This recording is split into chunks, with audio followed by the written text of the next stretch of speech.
Hello, ഇന്നത്തെ നമ്മുടെ recipe നല്ല അടിപൊളിയുള്ള കപ്പയും അതുപോലെ തന്നെ മത്തിക്കറിയാണ്. അതിന് വേണ്ടിയിട്ട് കപ്പ ഒന്ന് ക്ലീൻ ചെയ്തെടുക്കുന്നുണ്ട്. ആദ്യം ഇതുപോലെ ചെറിയ കഷ്ണങ്ങളാക്കി കട്ട് ചെയ്ത ശേഷം ഇതിന് മുകളിലുള്ള തൊലിയൊക്കെ ഒന്ന് കട്ട് ചെയ്തെടുക്കുന്നുണ്ട്.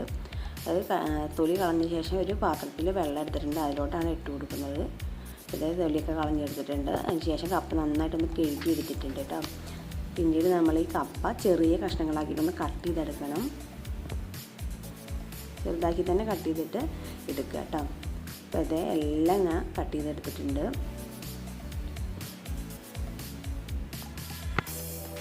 ഇത് നമുക്കിതോടെ മാറ്റി വയ്ക്കാം. നമുക്ക് മത്തിയൊക്കെ ഒന്ന് ക്ലീൻ ചെയ്തെടുക്കാം. 1 കിലോ മത്തിയാണ് ഞാൻ എടുത്തിട്ടുള്ളത്.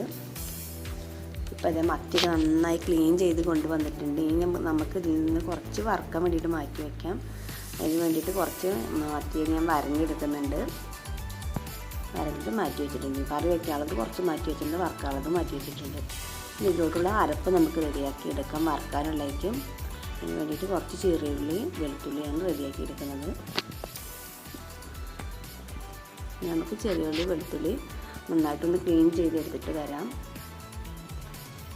അത് നന്നായിട്ട് കഴുകി വൃത്തിയാക്കിയിട്ടുണ്ട്. ഇനി അതിലോട്ട് നമുക്ക് ഒരു മിക്സിയുടെ ജാറിലേക്ക് കുറച്ച് ചെറിയുള്ളി വെളുത്തുള്ളി ചേർത്ത് കൊടുത്ത ശേഷം കുറച്ച് കുരുമുളക്, അതുപോലെ തന്നെ കല്ലുപ്പ്. ഉപ്പ് ഞാൻ ഈ ഒരു അരപ്പിൽ ചേർത്തിട്ട് അരക്കുകയാണ് ചെയ്യുക. കല്ലുപ്പാണ് ഇവിടെ ഉള്ളത്. പിന്നീട് കുറച്ച് വെള്ളം കൂടെ ചേർത്തിട്ട് ഈ അരപ്പ് നന്നായിട്ട് അരച്ചെടുക്കാം. ഇനി മത്തി വറുക്കാൻ എടുത്ത് വെച്ചിട്ടുള്ള മത്തിയിലോട്ട് നമ്മൾ മഞ്ഞൾപ്പൊടി, മുളക് പൊടി, അതുപോലെ തന്നെ അരച്ച് വെച്ചിട്ടുള്ള അരപ്പുണ്ടല്ലോ, ചെറിയുള്ളി വെളുത്തുള്ളി കുരുമുളക് കല്ലുപ്പ് ഇത്രയും ചേർത്ത് അരച്ച് വെച്ചിട്ടുള്ള അരപ്പ് കൂടെ ചേർത്ത് കൊടുത്ത ശേഷം നമ്മൾ നന്നായിട്ട് കൈ വെച്ചിട്ടൊന്ന് മിക്സാക്കി എടുത്തിട്ടുണ്ട്. പിന്നെ അതിലോട്ട് ഞാൻ ഒരു അരമുറി നാരങ്ങയുടെ നീരും കൂടെ ചേർത്ത് കൊടുക്കുന്നുണ്ട്. നന്നായിട്ട് മസാല തേച്ച് കൊടുത്ത ശേഷം നമുക്കൊന്ന് മാറ്റി വയ്ക്കാതെ. അപ്പോഴത്തേക്കും നമുക്ക് നമ്മുടെ കപ്പയൊന്ന് പുഴുങ്ങിയെടുക്കാം. കുക്കറിലാണ് ഞാൻ പുഴുങ്ങിയെടുക്കണത് കേട്ടോ. കപ്പയൊക്കെ കുക്കറിലോട്ട് ഇട്ട് കൊടുത്തിട്ടുണ്ട്. ആവശ്യത്തിനുള്ള വെള്ളം ഉപ്പും കൂടെ ചേർത്തിട്ട് ഒരു 3 വിസിൽ അടുപ്പിച്ചെടുക്കുമ്പോഴത്തേക്കും നമ്മളെ കപ്പ നന്നായിട്ട് വെന്ത് കിട്ടും. അപ്പോൾ അതേ 3 വിസിലൊക്കെ അടിച്ചിട്ട് കപ്പ നന്നായി വെന്ത് കിട്ടിയിട്ടുണ്ട്. അത് നമുക്കൊന്ന് മാറ്റി വയ്ക്കാം. ഇനി നമുക്ക് നമ്മുടെ മീൻ കറി ഉണ്ടാക്കാൻ വേണ്ടിയിട്ട് ചട്ടി അടുപ്പത്ത് വെച്ചിട്ടുണ്ട്. കുറച്ച് വെളിച്ചെണ്ണ ചൂടായ ശേഷം അതിലോട്ട് ഉലുവ ചേർത്ത് കൊടുക്കുന്നുണ്ട്.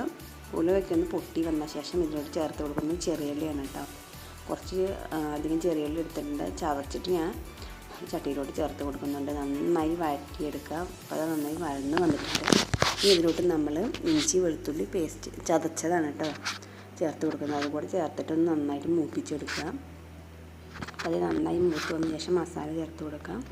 മഞ്ഞൾപ്പൊടി, മുളക് പൊടി, നല്ല എരിവുള്ള മുളക് പൊടിയാണ്, അതുപോലെ കുറച്ച് എരിവുള്ളൂ. പിന്നെ കുറച്ച് മല്ലിപ്പൊടി വളരെ കുറച്ച് മതി കേട്ടോ. ഇതുകൂടി ചേർത്ത് കൊടുത്ത ശേഷം മസാലയൊക്കെ നന്നായിട്ടൊന്ന് മൂപ്പിച്ചെടുക്കാം നമുക്ക്. അപ്പോൾ മസാലയൊക്കെ നന്നായി മൂത്ത് വന്നിട്ടുണ്ട്. ഇനി നമ്മൾ ഇതിലോട്ട് ഒരു 2 മീഡിയം സൈസുള്ള തക്കാളിയാണ് ചേർത്ത് കൊടുക്കുന്നത്. തക്കാളി കൂടി ചേർത്ത് കൊടുത്ത ശേഷം നന്നായിട്ട് ഉടച്ച് കൊടുക്കുക. തക്കാളി നന്നായിട്ട് ഉടഞ്ഞ് വരുന്ന സമയത്ത് നമുക്ക് ഇതിലോട്ട് ആവശ്യമുള്ള പുളിവെള്ളം ചേർത്ത് കൊടുക്കുക. അതിനിവിടെ വാളൻപുളിയാണ് ചേർത്ത് കൊടുക്കുന്നത്. അപ്പോൾ ഇനി നമുക്ക് കറിക്ക് ആവശ്യത്തിനുള്ള വെള്ളം കൂടെ ഒഴിച്ച് കൊടുക്കാം.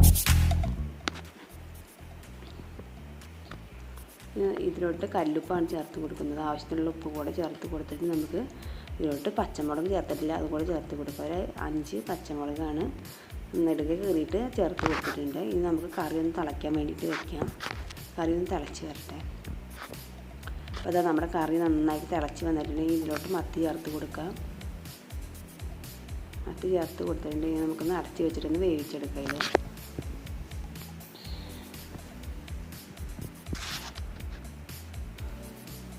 അപ്പോൾ നമ്മുടെ മീനൊക്കെ നന്നായിട്ട് വെന്ത് വന്നിട്ട് ഇനി നമുക്ക് ഇതിലോട്ട് കറിവേപ്പില ചേർത്ത് കൊടുക്കാം.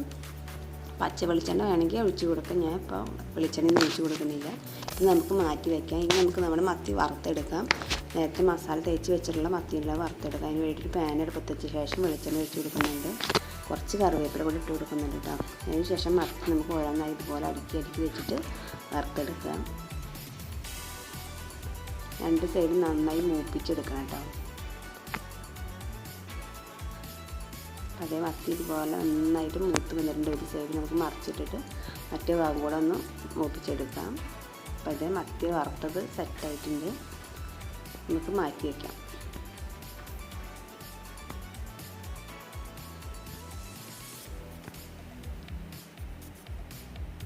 അപ്പോൾ നമ്മുടെ അടിപൊളിയുള്ള കപ്പയും മത്തിക്കറിയും മത്തി വറുത്തതൊക്കെ റെഡി ആയിട്ടുണ്ട്.